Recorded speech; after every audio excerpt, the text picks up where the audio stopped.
So in a sleep study, you have the option of either scoring the study in oxygen desaturation or apnea-hypopnea. So to change that, we're going to click on the scoring and we're going to decide, do we want desaturation, apnea-hypopnea, and we have the option of 4% or 3%. So by default, it's always going to be desaturation at 4%. Correct, it's always going to open that way. Okay. So let's go to apnea-hypopnea 4%. And we're going to see that those events have moved. They're now on the flow channel. Perfect. So we can go ahead and look at those after they're there and see what we're looking at here. We can. And to determine, do I just hover over it? You do. Okay, great. So it looks like these are hypopneas here. That's excellent. Is there a way that we can kind of get like a overall scoring of what's going on, like a report? We can. So for that, we're going to go to the Reports tab. Okay. And we're going to open it, and it will only let you open the type of study. So if you did a sleep study, the sleep study will be highlighted. If you did a therapnostic, therapnostic. So let's generate that sleep study.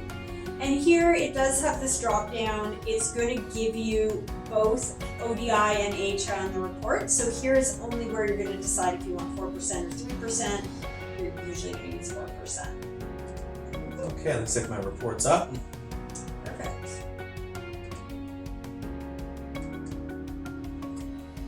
So the first page is the information that was entered into the portal. So you'll be able to see all your patient information and anything else that you've added there.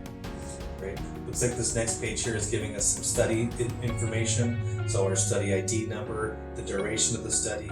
Below that looks like a summary of respiratory disturbances. Is that correct? That's correct. So we have our oxygen desaturation and our apnea-hypopneas on the left side. So it gives us both the total and in each body position.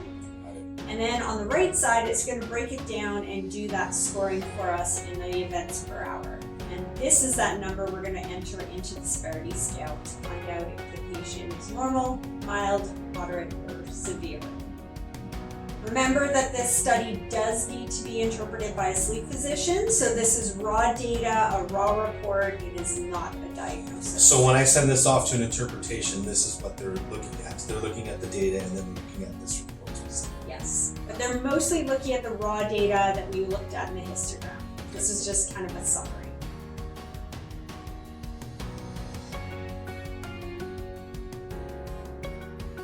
As we were just discussing that raw data and the report itself needs to get sent off to a specialist, you have to remember that once your study gets to 100%, to go into your portal, assign your specialist, and you can assign any specialist that you're used to using.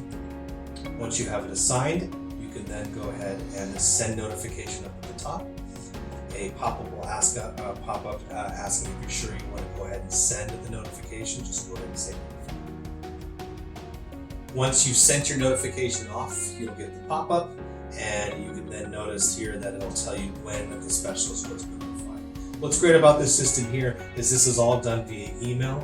From this point on, whatever your contact information is in the portal, you will then get a notification from that specialist right back to your email when that information is ready. You can then look, and you'll see the uploaded file, if they are going to upload a file back to you, right back in where your patient's information is. We hope that this video has helped you to use your DataViewer and the portal a little bit easier. If you have any questions, comments, or ideas for future videos, please let us know. You can call us or email us. Other than that, I think we're good, Colin. Yeah, take care. We'll talk to you later. Bye-bye.